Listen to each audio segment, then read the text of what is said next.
jam'iyya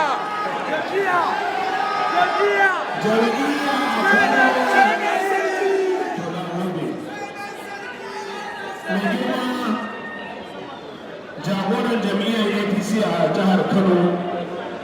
kuma gwamnan jihar Kano, mai girma sabon shugaban majalisar dokoki da jihar Kano, sabo amarya dan ina ta wannan shine taronsa na farko a siyasa. Mai girma masu girma ragowar shugabannin majalisa, mai girma mataimakin shugaban jam'iyyar APC na jihar Kano Alhaji Shehu Mai Gari, mai girma sakataren jam'iyya, mai girma kwamishinan ƙananan hukumomi kuma kwamandan yaƙi, masu girma kwamishinoni da ragowar shugabannin majalisa da ragowar shugabannin jam'iyya, 'yan uwana shugabannin jam'iyya na jiha da na ƙananan hukumomi, salamu alaikum. Mai girma gwamna, yau wannan rana ce mai muhimmanci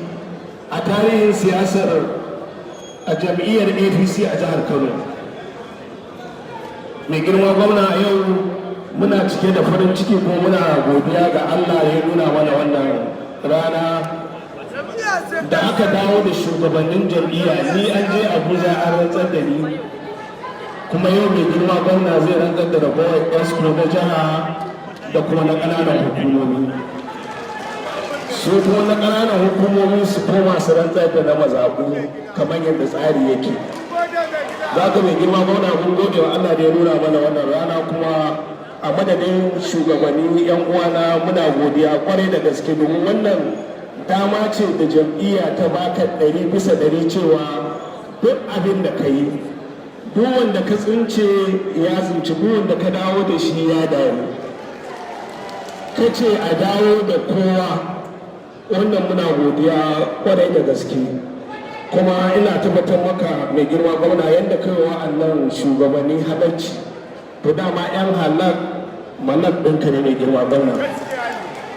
Don haka mun gode kwarai da gaske irin yadda kake tiri-tiri da jam'iyya mai girma gwamna. Duk wannan taron da ka gani mai girma gwamna, in dai ba a ƙaramar hukuma ciyaman ne yake musu wani abu, duk wanda gani a nan yana ganin alat ɗinka duk wata. A iya sanin mu a jam'iyyance mai girma gwamna wajen mutum 1000 ne da wani abu a nan. Don haka mai girma gwamna, a madadin wa'annan mun gode maka kwarai da gaske da irin wannan riko da kake wa jam'iyya. Kuma kullum ina faɗa, ni da iya sani na za a ga kamar na dace wannan.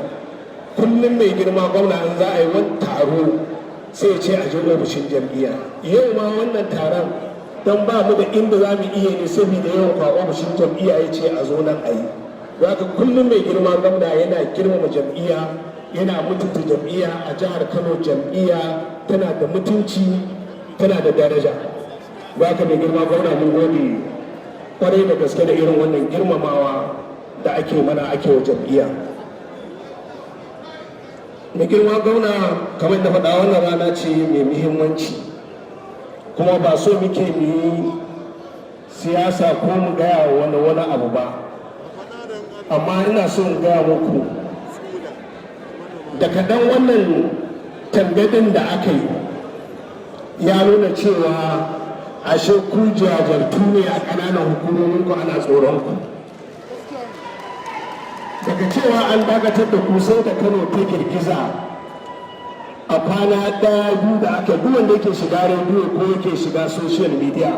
musamman abokai da gimanmu, sai suka ɗauka shi kenan za su ci bulus. Baba Ganduje ya zubar da baradan yakin, sai ya ce ban yadda ba, ku dawo a zo a ci gaba da yaki. To tun da ya bamu wannan girma, ya bamu wannan daraja, to a wannan rigimar,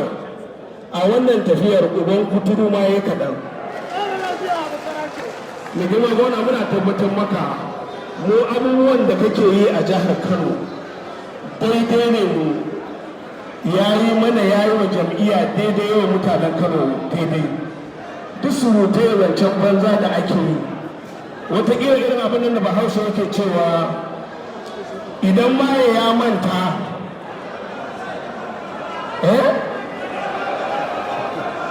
to muna so mu gaya wa Rabi'u Musa Kwankwaso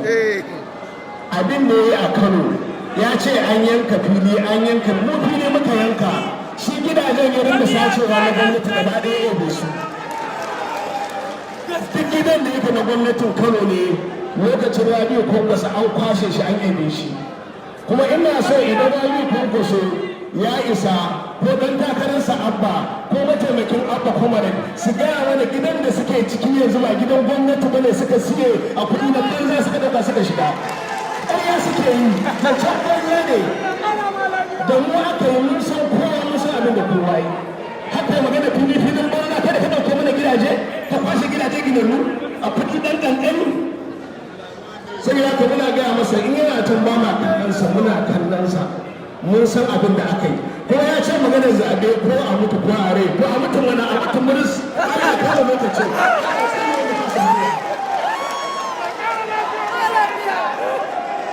saboda haka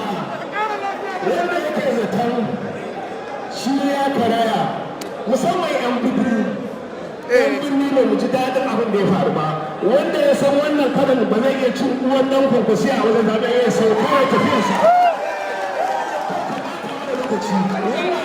ba mutunci ba sanin ya kamata duk wanda ya mana rashin mutunci za mu yi masa rashin mutunci za mu ci uwansa da ada waje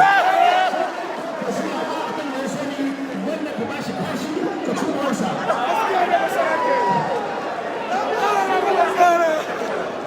ba da mai girma gwamna mai taimakon maka a madadin 'yan jam'iyya ko shugabannin jam'iyya 'yan birni abin da ya faru an sha mu warki za ka ga yadda za a filin zaɓe mu ma 'yan birni ne kamar kowa ba mai kuma zare mana ido ba mai kuma zuwa mana waso su haka dai kun yadda ba kuma ba mu kunya ba ba ku dai ɗaya su kuma mana ba ba ku suka mana habaici ba ko da kuma gwamna kaji ya mai gida gwamna muna godiya yadda aka fidda 'yan takarkaru na ƙananan hukumomi kaji Kano ta yi shiru Kano ta yi lafiya kowa ya karɓi wani abin da girma gwamna don haka mun gode maka ƙwarai yadda aka fi da 'yan takarkaru kuma yadda ka fito ka ce a je a auna kowa mai girma gwamna mun gode ka ce a je a auna kowa akwai ɗan ƙwaya a kansila ko ciyaman wani abu ne mai kyau ya kamata a samu mutane masu daraja masu mutunci domin mun san kuma shirorin kama ka kai su an auna su mai girma gwamna a famunan sakatarori ka kai su an auna su mai girma gwamna to mai girma gwamna muna roƙonka wannan karan nan da wata shida in za a yi zaɓe mai girma gwamna an zaɓi shugabanni na mazaɓu da na ƙananan hukumomi da na za ka kai kowa a auna shi domin ba ma so a samu ɗan ƙwaya a cikin shugabanni ina fata mai girma gwamna za a yi haka kuma mai girma gwamna ina roƙo yadda ka auna shayamomi ka auna kwamishinoni duk wanda ka bai mukamin gwamnati ko dg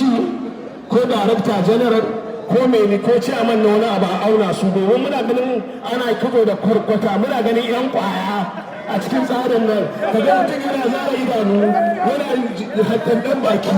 wannan dan kwaya ne a fili mai girma gwamna ya kamata ka bincika ba za mu bar gwamnatin nan a saka yan kwaya ba ya kamata kamar kurma kamar katinta mai girma gwamna dan kwaya ya tafi wajen shugaban su dan kwaya mai zara idanu bai kamata mai zara idanu suna tare da kai mai girma gwamna don haka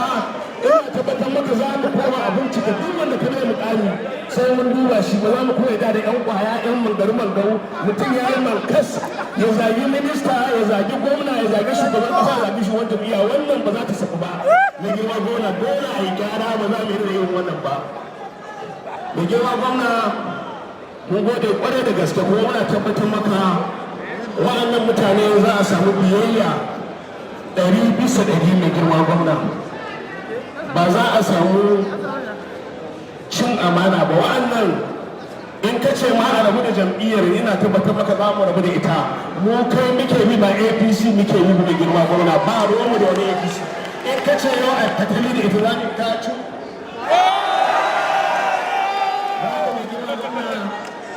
ina tabbatar maka muna tare da kai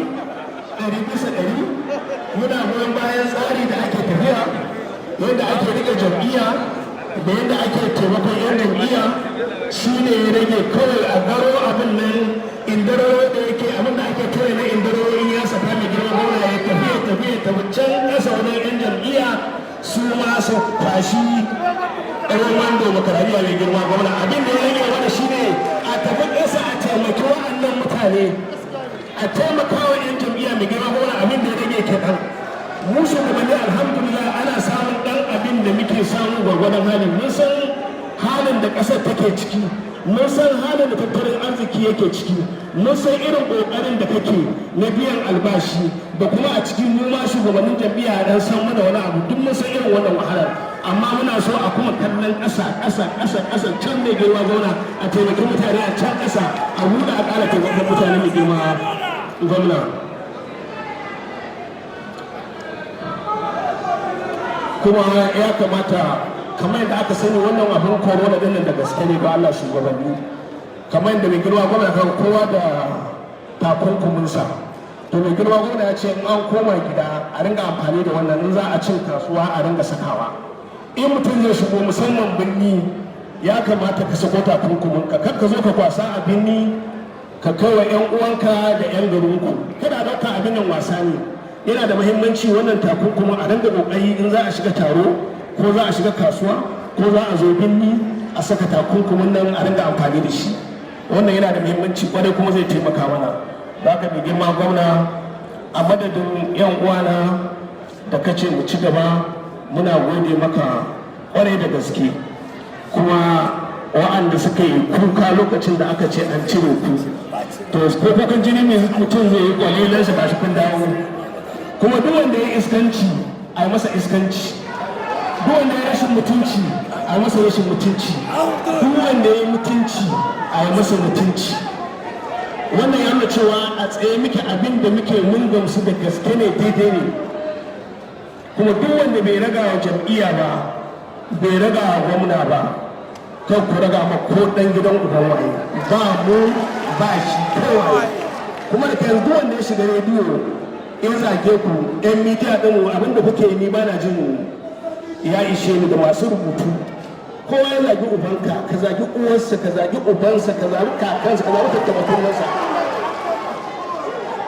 yau dai ban ce gobe ba ku ne da kano ko Allah bai Najeriya ko ke da iko ku ci uwarsa ba abinda za ku zagi banza kun da ki banza ba abinda za yi wani ma ya rawa to tunda baya tsoron a mutu Allah ke mu ranar da za a mutu mu gani kuma ƙarya ce mu da shi mun san shi kuri ne ba zai mutu zaɓe ba ɗansa ba zai mutu zaɓe ba ya kai ‘ya'yansa Dubai ya kai ‘ya'yansa ina ne ya ɓoye su amma zo na ƙarya wani a mutu a ina ka fito da ‘ya'yansa ka fito mu mutu mu da ‘ya'yanmu da mu ake yin siyasar nan kai ma ka fito in ka isa kuna ganin ‘ya'yan gwamna a mun tafi yawo ba shi kuna ganin su da su ake yawon siyasar nan amma shi ‘ya'yan ya sa kansu Dubai saboda bugaggu ne irinsa wanda ba za mu yi da wannan magana cewa kuma a mutu a kan to amma mutum mana Allah shi ne wanda ya fasa mutuwa sai ne ana mutuwa ana rike yana sai ne ko zaɓe irin zaɓen gama zamu ko ana so ko ana so ko ana so ko ba a so irin zaɓen gama zamu dinga a jihar Kano ta Najeriya za ka rabu da mai girma gwamnati salamu alaikum